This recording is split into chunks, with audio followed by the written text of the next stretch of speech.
Andrea Pomaranski, I want to say most welcome to Vilnius. Oh, thank you. It's fun to be here. Yeah. Yeah, it's great to have you here. And maybe we shall start with your story from the beginning, because I think it's very fascinating. Just 10 years ago, you would never imagine yourself being here. No, not in the slightest. Yeah, I did run competitively in my 20s, and then doctors had told me I had an injury. They told me I'd never be competitive again.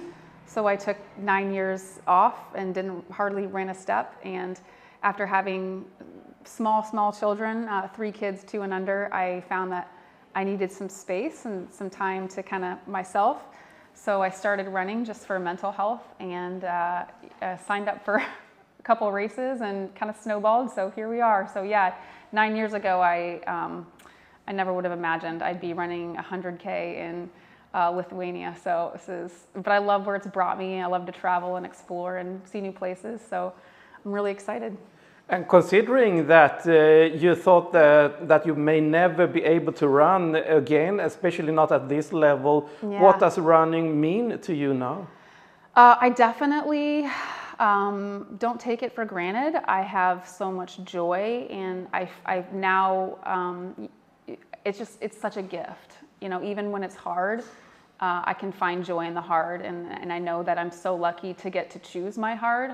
You know, I've had some things happen in my life that were very difficult to go through, that weren't of my choosing. So now I very much am of the mindset that even when it gets hard, like, I chose to do this, and even when it's hard, it's a gift, if that makes sense. And obviously you still have a great talent for what you're doing. You were number 2 in the 50K World Championships. You were number 5, I think, in the 2 Oceans Marathon, one of the biggest ultra races in the world. Yeah. And at that time, it was earlier this year, that was the longest you'd ever done. Yeah. Then you did Comrades, 90 kilometers or just about, and now you're here stepping up again in distance. Where will you stop?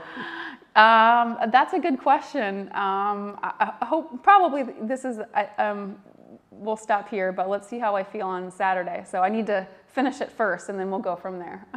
And that speed from those shorter distances, how do you transfer that to a 100-kilometer race where you need to endure for the entire distance? Yeah, well, the nice thing about having, I guess, a little bit of speed, relatively so, to the longer distances, it makes that pace of the distance not feel quite as stiff.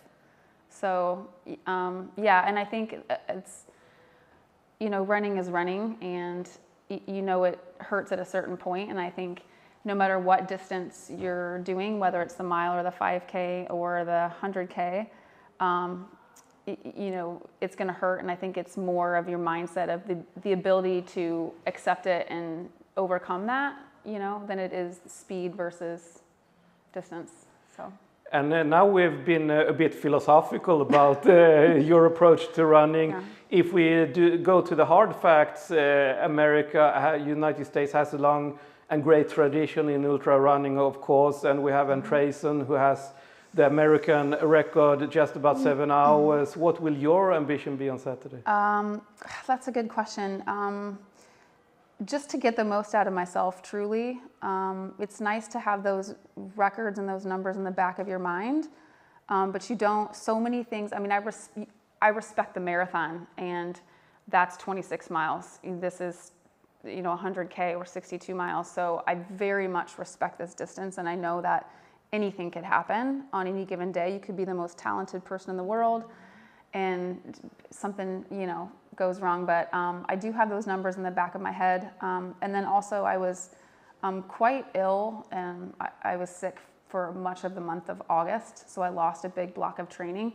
So that's kind of in the back of my head too, like, what am I going to be able to pull off? So it's, if nothing else, it's going to make it very interesting. But when you say you have those numbers in your head, does that mean you're going to aim for 7 hours from the beginning of the race? I don't know whether it's going to happen. I very much in my heart think that if it's Saturday or at some point, or if it does happen or if it doesn't happen, I think that I'm capable of it. I think that I am physically and mentally capable of doing that. and I don't know why. I feel it in my heart. But you can still be capable of something and not do it. So I know that I have to go out there and do the work, and a lot has to go right. And you don't know when it's going to happen. I mean, I've never done this distance before, so we'll just have to wait and see. But I think the potential is there. The potential is there, and we hope that you will fulfill that potential on Saturday. That would be nice. That would be nice. Good luck. It'd be a cherry on top of a great trip to Lithuania. So.